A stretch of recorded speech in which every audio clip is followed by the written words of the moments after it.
Hey everyone, this is Mr. Everything, and I wanted to talk about what I would call the ultimate PS2 in 2023. You could probably say 2020, 2025. I don't think that's the dead hardware, legacy hardware, so it's never going to really change. And I don't think any revolutionary new product's going to come out for the PS2. I think we pretty much already have everything we need. This is what I came up with. It pretty much checks almost all the boxes. And one thing I will say, this is pertaining to the PS2 Slim. There are a few advantages you can have with the PS2 Fat or Thick from way back in the day. I'll hopefully get into that in a little bit. One reason why you might prefer that console. But for me, I would prefer the Slim just because it is truly just so slim. There's the controller back there, which I'll get to as well. But you can't beat... I remember I had like a little lunchbox. I'd put this in when I take it to my grandparents when I was probably 10 or 11 or something. This isn't my original Slim. I started with the original PS2 Fat, and then I had it for years, and it was so big and bulky, and I know I dropped it at least once or twice. It ended up not working. I got the Slim, and I really like this one. Again, it's just so versatile. It is pretty durable, and I ended up in like 10 years ago, found another one in a bundle, and I bought it. Didn't use it too much. Then I did videos on how you can use component cables and get a much better image, and then I decided to revisit it again and put a little bit of money into it to get a few things I can add to it to make it a slightly better experience. So this controller actually came with the PS2 Slim when I bought it. It had an issue with calibration, and I had to get another one because that one just ended up being a little weak. The buttons were worn out and the membranes behind them. It's a fairly affordable controller. See here, it's the cordless action controller by Logitech. I've done a separate video on it. I think it is probably one of the best controllers for the PS2 just because it's wireless, good ergonomics, and it's very similar to a DualShock. It's what I've been using for quite a while. I do have the actual wired DualShock, but I prefer this one. And then with that controller, you get the receiver, which you will need. So if you do want to shop for that controller, make sure you get this receiver.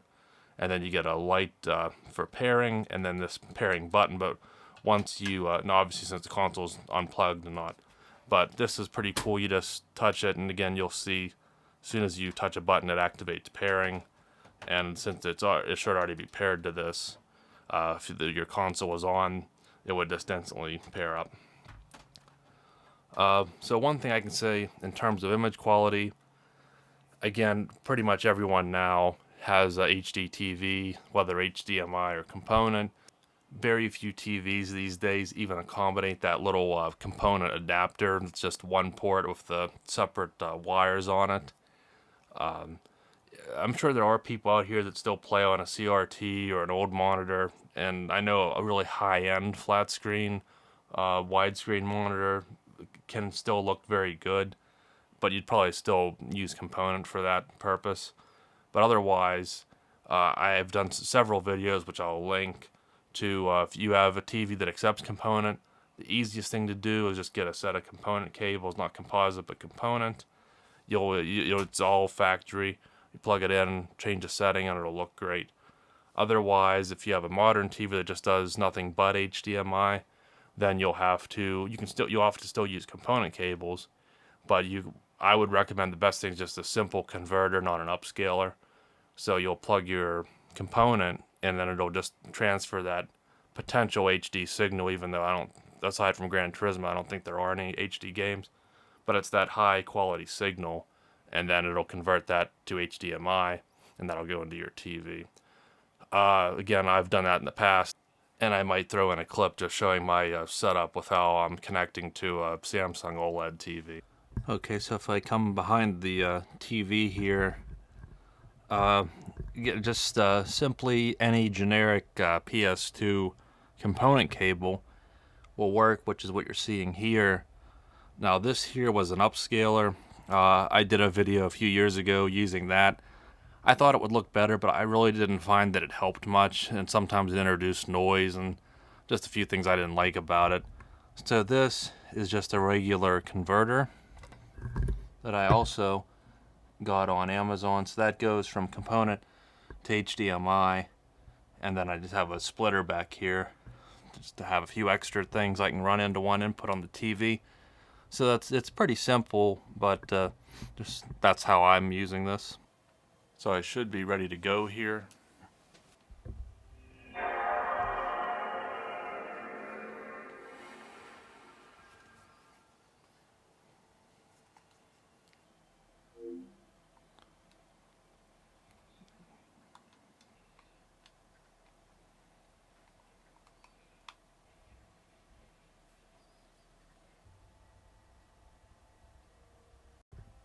EA Sports. It's in the game. See, that's one of the advantages. It was actually in the game back then, not in the microtransactions. Mike Lowell, I'll never forget the year with the Red Sox where they won the World Series.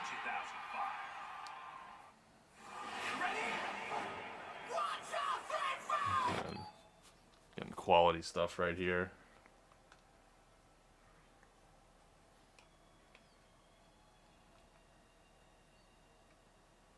Again, it's not like super crisp, just depends on the game, like the menus, and I guess probably being like a early '05 game. It's still very acceptable though, and maybe there's some to be lost in not using an upscaler, but that cheap one I had was terrible.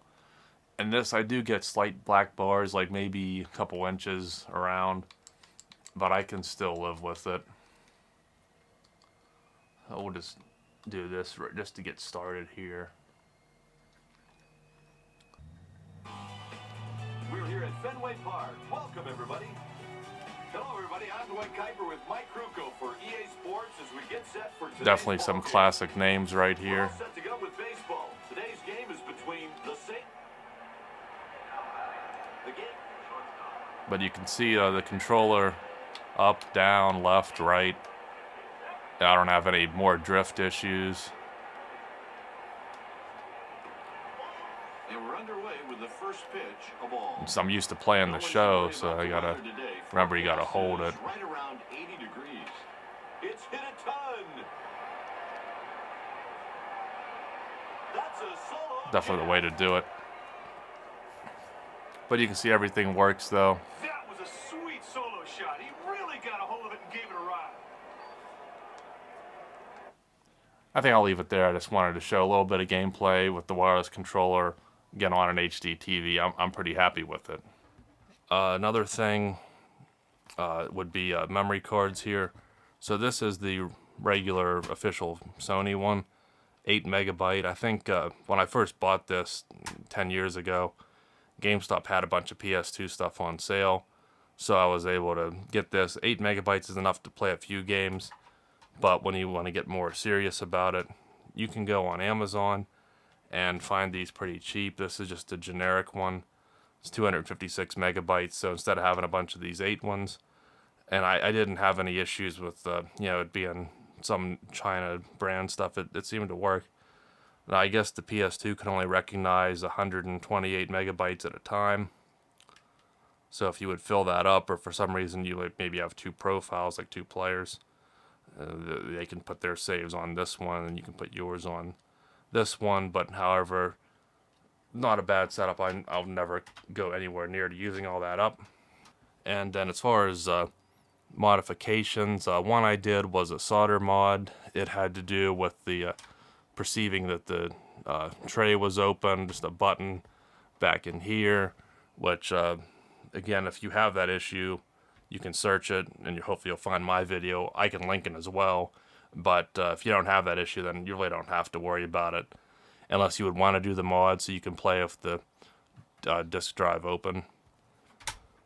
And then the other mod is if you want to change the battery out for retaining your time settings. It's cheap and fairly easy to do. This PlayStation 2 Slim's very easy to disassemble. I did put a few of these pads on here just to raise it up. For my converter from component to HDMI, it needs power. Instead of powering it off my TV's USB ports, I power it off this internal PS2 USB port, it provides enough power, and then that way it's only drawing power when the PS2 is plugged in and on. And then I put that USB here, and then I run the cable under it, so that's why I have these standoffs. But to get into the PS2, you just take these little caps off and a couple of these rubber feet, and then it's just a few Phillips screws, and it's really easy to get in here. And then if that's of interest to anyone, just can decipher what batch or year that's from. So to do the battery mod, or just really a replacement, there's not much to it. You can go with this one. There are probably some other ones. This one, I think there might be a difference between PS2 Slim and PS2 Fat batteries, but if you have the Slim, I can verify that this one works. And I actually have my review here. And if you want to pause it or just view the web page, if you need this one, that was how it went for me when I did it back then. So I'm sure I was more accurate on what was going on then than what I remember from now. And then also, this was the memory card I bought. Again, very cheap. Can't complain. So those are the two easy accessories you can get on Amazon. And then if you want to do some hunting on eBay, which these are fairly affordable and easy to come by as well. And then on top of that, if you want a wireless controller, you could just use whatever controller you have.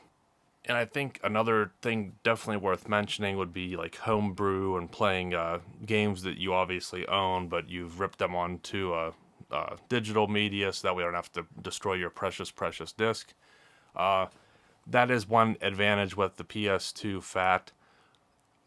I've never done Homebrew on the PS2 Slim. One, just because I've played so many PS2 games back in the day, I don't need to play all of them. I just picked a few I wanted, like the old SmackDown vs. Raw, old Here Comes the Pain, and then you can see MVP Baseball 05. Those are games I didn't mind buying because they're just a handful of them. And then obviously a lot of excellent PS2 games are trilogies for PS3 now. So for that, I didn't really need to have all those. But if you would want them, an easy way to do it is the PS2 Fat. Since it was so large, you could put, I think it was a 3.5-inch hard drive in that console. I'm not sure if you could do a certain amount, because if you wanted to put a lot of games on there, obviously you'd need a higher storage amount, and I'm not sure exactly what the limit was for back in that day. But the only way to do that with the PS2 Slim is you can use an external hard drive, but you have to use this USB interface here. And I think that it's 1.0 or whatever it is. I remember reading that they said that though it would play the games, I think even fairly smoothly, that cutscenes, I don't know if it was pre-rendered or just cutscenes in general, couldn't stream at a fast enough bandwidth due to the limitation through the USB port. And that limitation wasn't on, I guess would be SATA, that the PS2 Fat directly connected by a hard drive wouldn't have that issue. So for that kind of, amongst other reasons, just not being that interested in Homebrew for the PS2, I think you would need a modded memory card, but I'm sure there's plenty of videos out there. But just bear that in mind. This is kind of the best setup for the Slim, but if you do want to do Homebrew, again, USB hard drives and enclosures, very affordable now, wouldn't be hard to do, but you may encounter some issues, and I can't attest to that since I've never tried it. But if you know for a fact that's what you want to do and you want to put a bunch of games like that, go ahead and get the Fat. Again, I'd rather have the thinner profile, just barely out of the way, you hardly even notice it's there, compared to getting the Fat, but then you'll have that internal hard drive where you should have better game streaming and no issues with lag. But really beyond that, I don't think there's too much to say. That's kind of the simplicity of the PS2, and even more so the PS2 Slim. I mean, you can see the controller is almost 2/3 of what the size of the console is. Memory cards are cheap, they're plentiful, and you can get a cheap, really decent quality, large size one, get a decent wireless controller, set it up to look decent on a HD widescreen big TV, and you're pretty much good to go. And then again, prices, PS2 games were plentiful and affordable, so you can go on eBay, probably get those gems that you want, And then beyond that, if you're just looking for games here and there, I'm sure at yard sales and game stores, you can probably even get a bundle fairly cheap. Just the nature of those games were always affordable. So for me, my main use is again just to play those favorites like MVP Baseball, the old SVR games, games that'll never be backward compatible, they'll never be remastered. So that's a really great reason to still hang on to a PS2, and especially the Slim because it's so out of the way. It's there when you need it, but you kind of forget about it on that shelf when you're not using it. So it's not taking up space, but it is taking up a space in our hearts. And with something as corny as that, I think it's time to end the video. So thanks for watching, and you'll see me in the next one. Have a good one.